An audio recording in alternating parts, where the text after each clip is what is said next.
Windows includes the ETW, or Event Tracing for Windows facility, to analyze the sequence of and timing of application and operating system events. Now, each event provides some metadata like timestamp, process ID, thread ID, some SIDs or user identifiers, and so on, okay?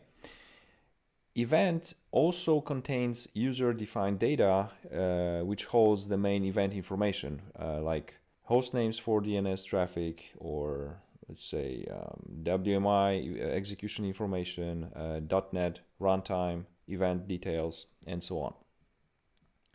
ETW architecture has a few components. In the center, there are event traces created and managed by controllers, with providers and consumers as the data generators and, so to speak, data clients. Event traces are just sequences of event records, and they consist of a set of buffers which store the events and that can be read by event consuming applications or written to an associated file for persistent storage. And events are written to one or more traces from where they can be read by any interested parties. Okay. Now, event providers are components that write events to a trace, but they do not have control over which trace the events are actually sent to, because it's the function of the ETW controllers. In other words, controllers send configuration information to providers, telling them what data should be sent and where to. Which buffers, okay? So controllers can start and stop an event trace, attach and detach multiple providers into a trace, and they also control the resources used by the trace. Lastly, event consumer is any application that reads event records either from the log file or from a real-time buffer, and then it just interprets the data, okay? And that's basically a high-level picture of ETW. I used to call ETW as a monitoring bloodstream of Windows because it provides more thorough, more detailed, and more timely data than other log management facilities in Windows. So for example, with ETW, you can see what exactly was the command line invoked by with PowerShell. You can, what else? You can detect classic parent process ID spoofing we are going to talk about later, okay? So this is really powerful logging facility. Interestingly, ETW is a, so to speak, best effort framework, which means it does not guarantee that all events are captured, okay? In some circumstances, events can be just dropped. So yeah, it's good to remember that. There are two types of ETW API, one for the user space and one for the kernel space, and we're going to be focusing on Win32 API. So here we have a list of different functions. So for example, few for controlling traces, enabling, disabling trace providers, okay, some for one for registering provider, a few functions which are responsible for writing events to the trace. Okay, so I'm highlighting these as they are, so to speak, interesting from the attacker's perspective. Okay, so let's see ETW in action. So as an example, I've prepared a simple application which will load a CLR into its memory space and initialize it. Okay, so this code is pretty much similar to the one we used in unhooking using a fresh copy of NTDLL from disk. All right, so this is just unhooking part, and yeah, we are just going to load a CLR DLL into our process and call summon CLR function, which will initiate the CLR properly. Okay, so it will use COM interface to initiate the .NET runtime. Okay. We won't going to cover this part, but basically this is what this is the initiation of CLR in our process. And this is just an example of allowing you to see how ETW is powerful. All right, so let's compile that.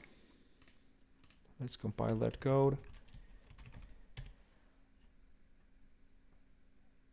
And also we will need to enable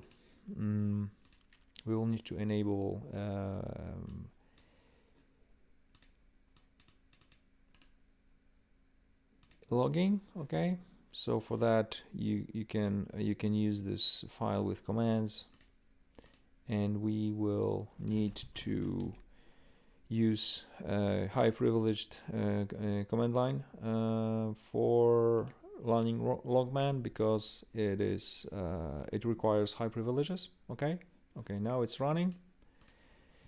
So let's run our implant.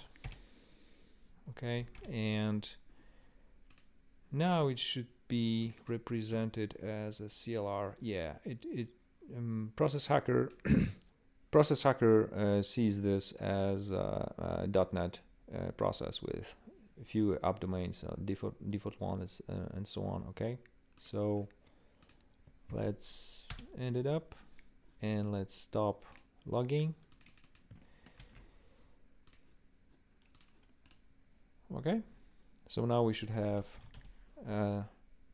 CLR events. So let's take this, rename it as 1, and now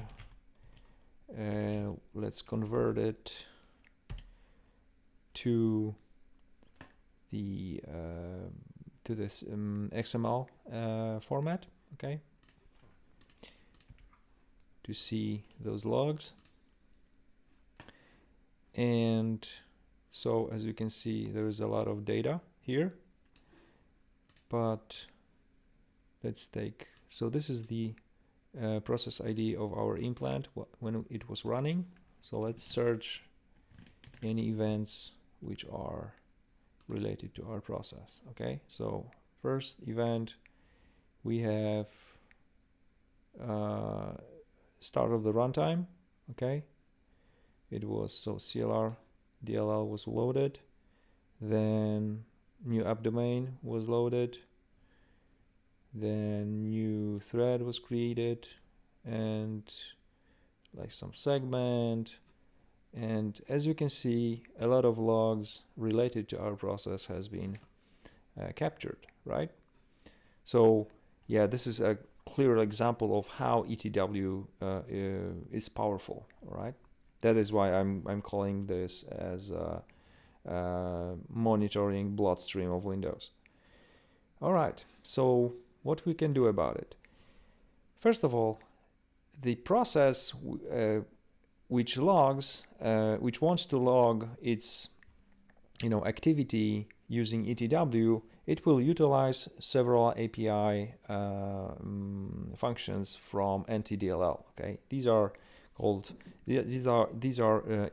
ETW related, and what we can do from our perspective is we can patch those, because it's utilizing NTDLL from the process memory of our process, which we control completely. So what we can do, we can patch those functions. Specifically, as an example, we can patch ETW event write function, all right, from NTDLL. So what this function does, it will try to locate the address of ETW event write function from NTDLL. Okay. Then we change the protection so we can write to it, and we patch either using 4 bytes for 64-bit architecture or 5 bytes, which translates to these instructions. So zeroing out RAX register, meaning that the result returned from this function will be 0, and we just call ret. Okay, and then we revert the protection to the original one, and that's basically it. So let's recompile. Let's recompile this.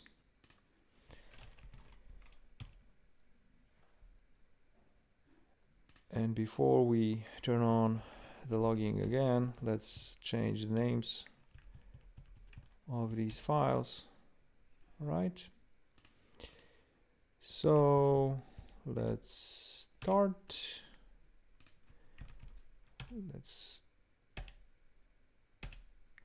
Right, now we can stop it, and let's change the name of it to something like this, and let's generate a report for us. Okay, dump file again. So let's call it number 2, and let's see what we have captured now. So there are also other events, okay, but let's see if we can see anything from our process. Okay, so nope. And actually we can search for id equals. Nothing found. So yep, other events have been captured, as you can see, but nothing related to our process, which is good. So let me show you under the debugger how this patch works. So let's run it again.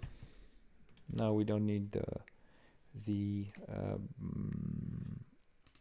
logging. We just need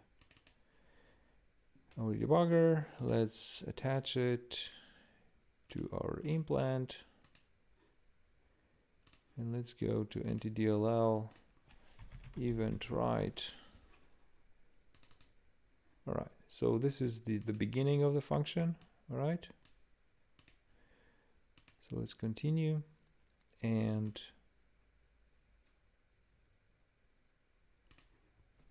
let's hit enter. So the CLR has been loaded, and now you can see the patch here. All right, so nothing will get logged using this function. All right, and that's basically the whole technique. I know it looks like the sort of artificial example, but bear with me, and later on you will see how you can actually use that technique offensively.